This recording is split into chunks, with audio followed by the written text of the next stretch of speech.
When it comes to sustaining your results, specifically with your health and fitness, and being consistent with the behaviors that you want instead of the behaviors that you don't want. And this also could be applied to business or your relationships, but specifically for your body. The number one first step is to observe your behavior. And that's what we talked about in the previous video. So just put your lab coat on and observe your behavior with no judgment. Just see what is going on. What are the patterns and the habits and the things that have formed that you don't want? What happened right before and what happened right after? And I gave some journal prompts for that to kind of walk through and observe for this first week what it is that is just coming up for you. Just be aware and observe what is coming up for you and notice the habits and behaviors that you don't want that are happening. And the second step, so what you want to do if you're looking to create sustainable change and you don't want to keep repeating old patterns and behaviors, the second step is going to be in identifying what beliefs are coming up, because your beliefs, and when I say beliefs, I mean things like, I can't lose weight. It's impossible for me to lose weight. It's in my genetics, nobody in my family really loses weight or sustains weight loss. Or any belief system. I've tried diets, they just don't work for me. I've tried certain things. I'm not a fit person. I'm just not someone who likes fitness. These beliefs that we formed either early on in childhood or throughout our lives, but it could also be passed down from our family too, generationally. It could also come from places that you have no idea. But the reason I bring this up is because these beliefs, right? Beliefs and also our emotions that are tied to these are driving 95% of your behavior. So if you do not have the current behavior that you want, the root cause of where and why and how you formed that belief, where did that belief come from, and uprooting that belief. And when I say uproot, I mean literally like a weed. If you don't want more weeds growing and more limiting beliefs, or you don't like the current ones that are there, you're going to pull them up just like a weed and replace them with something you do want there. So a belief. And this might sound a bit woo-woo, right? But let me be very clear that it took me, I think, 15 years. I've spent my entire life and career understanding, why do some people lose weight and others don't? Why are some people motivated and others aren't? And what I found is that 95% of our behavior, the results that we have or don't have, is all driven by our unconscious mind. And so if you take the time to understand what the dialogue is that you are saying to yourself, or what this constant repeat, this record or this song that you have on repeat that keeps coming up for you, in the form of your beliefs. They are like the lyrics to the song that keeps playing in the background that you have no idea that you're actually listening to and singing. And if a song repeats over and over, what happens? We tend to learn the words, whether we like the song or not, right? Think of how many songs you don't love. It's like not your thing, but you've heard it, or jingles. Right? So, you can all say the McDonald's jingle. You could all say certain jingles of well-known brands because they're stuck in your head, because you've got that on repeat over and over, and enough repetition can create this memory, right? That we call upon, or it creates and forms this belief system that we know it like the back of our hand. We know it whether we want to or not. And so that is what's happening in your brain. That is what's happening in your head when essentially you had formed a belief system at one point in your life about yourself, about your body, about the way things are, about women, about whatever it is, right? Whether that's generational or an existing event that happened that then caused you to form that belief about the world and yourself and how you should look or shouldn't look. And so getting really clear on, yes, your observation of your habits and what's happening, just objectively, what's happening like a scientist, but two, then taking it a step deeper and understanding, what am I really saying to myself? Like, what is this dialogue, these beliefs that are running the show? What are those? Let me see if I can give you some examples from my life and what I had as limiting beliefs, that once I was able to resolve those and uproot those and replace them with positive beliefs about myself, then and only then did my weight actually sustain and positively stay the same in the way that I wanted it to. So, for example, I had a belief that that I'm bigger than others. I was an athlete. I am tall. I am big boned. I am muscular. So I always informed early on when I wasn't the size of my mom, who is 5'4" and petite and small, or even my sister who's smaller, or other people around me. I had a belief that I was just this big, giant person. Like I wasn't meant to be petite or small or whatever it is. Like I had a belief system that I just was made bigger. I was just made to be bigger and eat more food. And, I would never have a smaller frame or be someone who, was thin or skinny or whatever it was.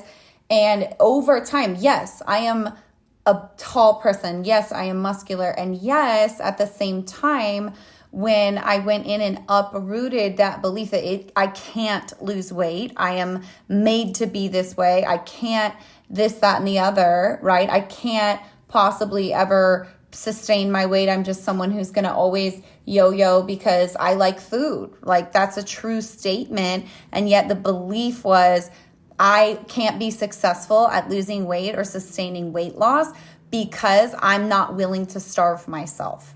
That was a limiting belief, because did I have to actually starve myself to lose weight? No.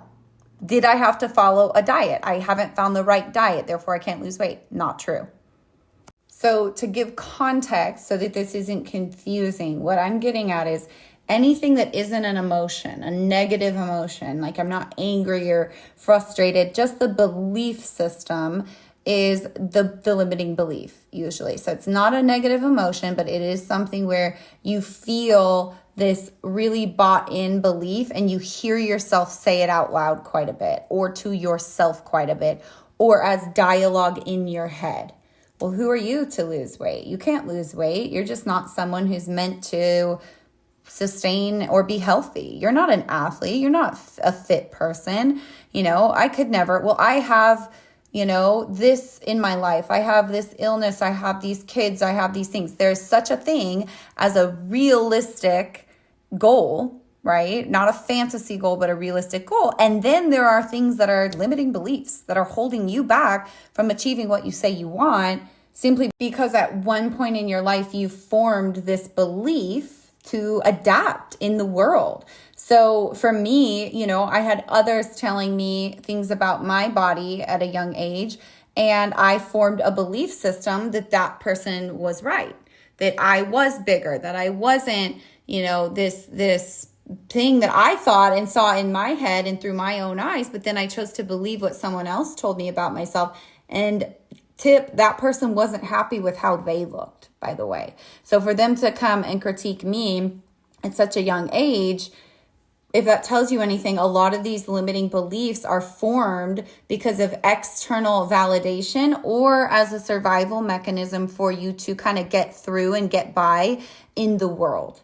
So you're looking for the limiting beliefs. What's the dialogue you're having with yourself? What are these beliefs? And if you can identify those, then you can help yourself start to kind of question, where did those beliefs come from? And when specifically did you adopt that? At what point did you decide that you are incapable of losing weight or following a healthy lifestyle or being consistent with your workouts? Or when did that belief come into your life, and did it serve a purpose? Like, are you protecting yourself in some way by holding that belief? Because oftentimes with these beliefs, you get a secondary gain. If it is not possible for you to lose weight or sustain weight, then you don't really have to try. Then you won't be disappointed.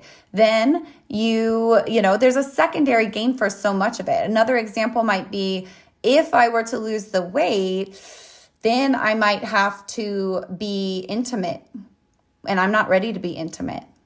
That's another example of a secondary gain. But all those limiting beliefs are stemming from at one point you picking that up Just like putting on a pair of sunglasses, they are the lens that you are looking through. So your beliefs are driving all of your thoughts.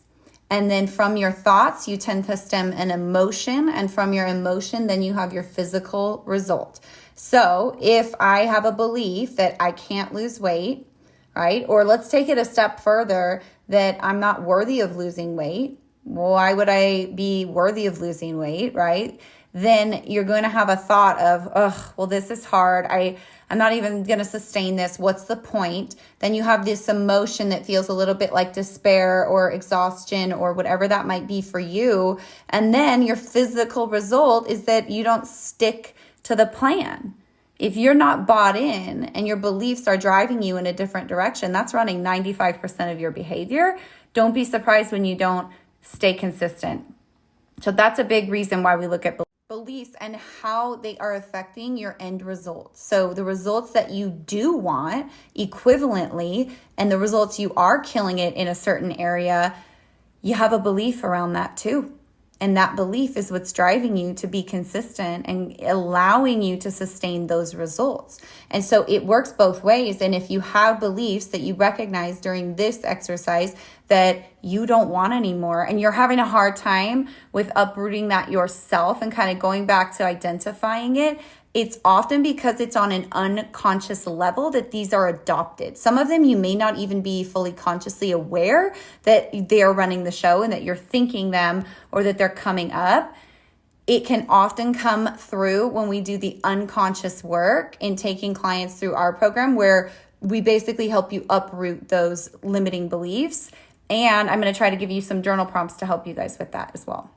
So again, to recap, number one, observe your behavior. Just observe without judgment what is happening. Interesting, I did this at 3 p.m. on Thursday and Friday. This is what happened right before. This is what happened right after. This is what I was telling myself. That's number one. Number two is to identify the limiting beliefs that are coming up. Usually those look like limiting beliefs in the form of I can't, I won't, I'll never be able to, I'm just not the type of person who, usually this is something that's protecting you too. So keeping you safe from possibly another area of life that you might have to step forward in if you did get the result of, let's say, feeling better in your body. Then you might have to start showing up more in your business. And if you show up more in your business, what if you fail? Or your relationship? Or whatever it is, these secondary gains also are keeping you stuck in these limiting beliefs. If you have any questions on any of this, just comment below. Or if you want a little bit of help with uncovering what your limiting beliefs are on a personal note and going through a session, we do offer that as well. So you can kind of have an unconscious understanding and uprooting of what it is that's kind of sabotaging your results that you may not even be consciously aware of. But I do believe there's also a lot of power in going through this consciously and just recognizing and understanding what are some of the beliefs that are driving your behavior, specifically in this case, the behaviors that you don't want. And if you're having a hard time identifying the ones you don't want, start with identifying what is going well. What are some of the beliefs you hold around the behaviors that you are sustaining, that you are doing well? Then break down the ones that aren't going quite as well for you and where you're struggling and what those beliefs are that are coming up.